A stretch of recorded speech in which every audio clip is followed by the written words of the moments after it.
আসসালামু আলাইকুম এভরিওয়ান। শখের রান্না চ্যানেলে আপনাদের সবাইকে ওয়েলকাম জানাচ্ছি।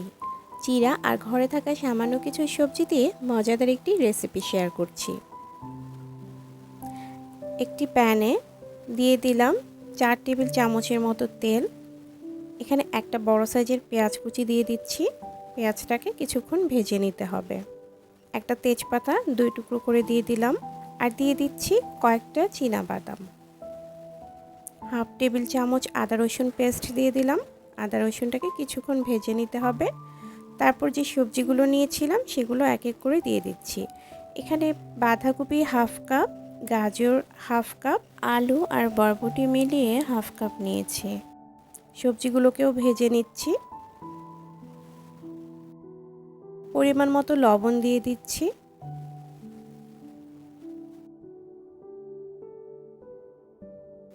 সুন্দর একটা কালারের জন্য দিয়ে দিচ্ছি খুব সামান্য একটু হলুদ গুঁড়া।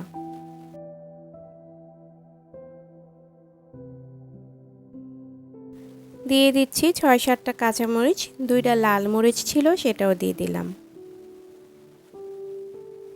সবজিটা হতে হতে এখানে 2 কাপ পরিমাণ চিরা খুব ভালোভাবে ঝেড়ে ধুয়ে নিতে হবে। খুব বেশি কচলে ধোয়া যাবে না, এতে করে চিরাটা ভেঙে যাবে। সবজিগুলোকে সাইড করে মাঝখানে 2টা ডিম খুব ভালোভাবে লবণ দিয়ে ফেটিয়ে দিয়ে দিলাম।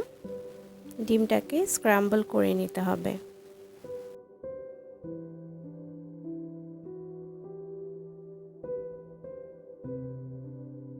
ডিমটা স্ক্র্যাম্বল করে নেওয়ার পর সবজির সাথে খুব ভালোভাবে মিশিয়ে নিতে হবে। তারপর এখানে অ্যাড করে দিচ্ছি খুব সামান্য একটু গরম মশলার গুঁড়া। ভালোভাবে নেড়েচেড়ে মিশিয়ে নিচ্ছি। এদিক থেকে সবজিগুলো সিদ্ধ হয়ে গেছে। এখন যে চিরাটা ধুয়ে পানি ঝরিয়ে রেখেছিলাম সেটা দিয়ে দিচ্ছি। আলতো করে নেড়ে মিশিয়ে নিচ্ছি।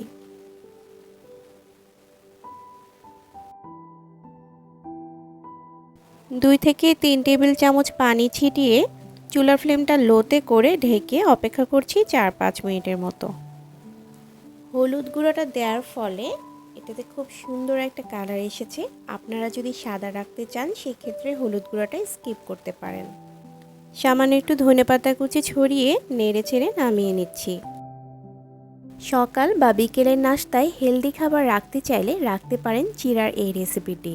আশা করি রেসিপিটি আপনাদের ভালো লেগেছে। ভালো লেগে থাকলে ফ্রেন্ডস অ্যান্ড ফ্যামিলির সাথে শেয়ার করতে পারেন। আজ বিদায় নিচ্ছি। সবাই খুব বেশি ভালো থাকবেন। আল্লাহ হাফেজ।